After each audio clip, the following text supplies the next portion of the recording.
নদীর বাতাস খেতে এত যে মজা সেটা নদীতে না আসলে কখনো অনুভব করতে পারবেন না। দর্শক আসসালামু আলাইকুম, আশা করি আপনারা অনেক ভালো আছেন। আলহামদুলিল্লাহ আমিও ভালো আছি। অনেক দর্শনীয় স্থান, অনেক গ্রাম অঞ্চল, অনেক চর অঞ্চল আমি ঘুরেছি এবং আপনাদেরকে দেখিয়েছি। আজকে চলে এসেছি বগুড়ার যমুনা পাড়ে, এবারে বহাইল চরে। আমার পিছনে লেখা দেখতে পাচ্ছেন বহাইল বাজার সারেকান্দি বগুড়া। নদী অঞ্চলে মানুষের কী পরিমাণ কষ্ট হয় এইটাও আপনারা আজকে ভিডিওতে দেখতে পাবেন। দর্শক যারা আমাদের ভিডিওটি দেখছেন অবশ্যই আপনাদের মূল্যবান মতামত কমেন্টে জানাবেন, ইউটিউব বা ফেসবুকে যেখানে দেখুন না কেন। তো দর্শক আমাদের সাথেই থাকুন, আজকে এই বহাইল চরের সব তথ্য এবং এই এলাকার মানুষের জীবন কাহিনী আজকে তুলে ধরা হবে। যমুনার প্রত্যন্ত চরে এই বাজার, আমি এই বাজারে এই মুহূর্তে ঘুরছি। এখানে বেশ কিছু দোকানপাট রয়েছে, খাবারের ব্যবস্থা রয়েছে, আমরা দেখতে পাচ্ছি। চমৎকার আসলে, যদিও চরের মধ্যে এটা কল্পনা করা যায় না, তারপরেও সুন্দর বলতে হবে। ওই পাশে একটা হোটেল, এই পাশে হোটেল, মোটামুটি আর কি ভালো একটা শহর বা ভালো একটা গ্রাম বলতে হবে, যদিও চারিদিকে যমুনা নদী।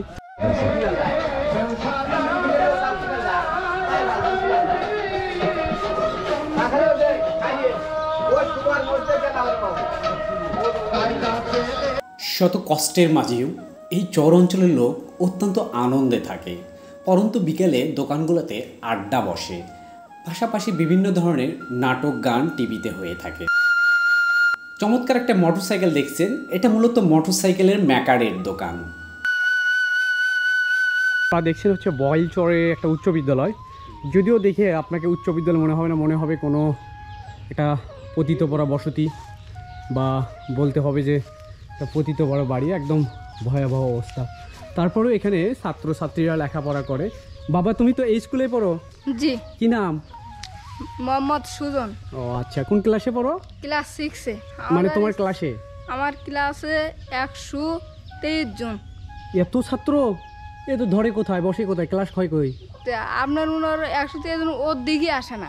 এই হচ্ছে স্কুলের অবস্থা। এ হচ্ছে স্কুলের সাইনবোর্ড, একমাত্র সাইনবোর্ডটা এখানে পড়ে রয়েছে, দেখা যাচ্ছে না।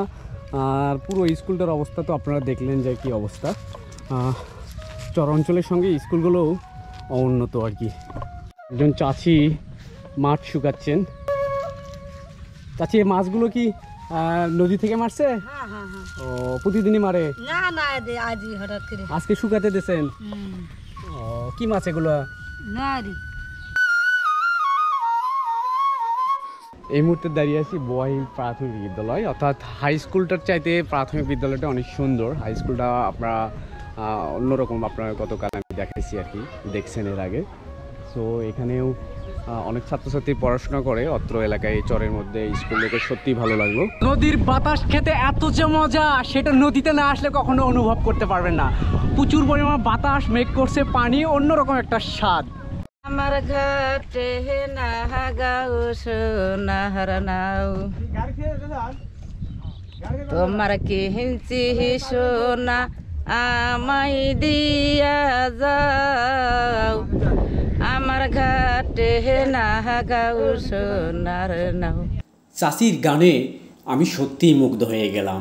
নদী পাড়ে চাষির গান আমাকে অনেক ভালো লেগেছে। আপনাদের ভালো লাগলে কমেন্টে অবশ্যই আপনাদের মতামত জানাবেন। নদীর পাড়ে বসে থাকতে থাকতেই অনেক নৌকা যাচ্ছে, কেউ বা আসছে, এ চর থেকে এ চরে, এ অঞ্চল থেকে অঞ্চলে। তাদের মূল যানবাহন বর্তমানে নৌকায়। তবে যখন বন্যার পানি থাকে না, তখন তারা ঘোড়ায় চড়ে। আকাশে মেঘ করেছে, ওপার থেকে বেশ কিছু গরু যেটা সাঁতরিয়ে আসছে, দেখে আমার হৃদয়ে অনেকটা আঘাতই হানলো।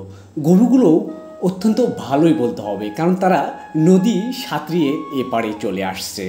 ওপারে গিয়েছিল তারা ঘাস খাইতে।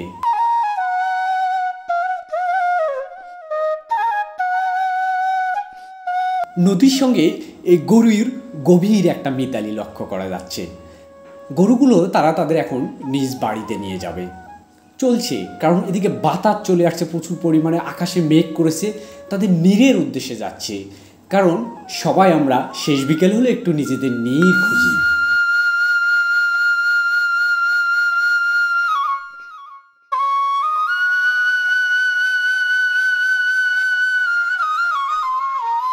এই বহাইল চর থেকে আমি আজকে বিদায় নেব।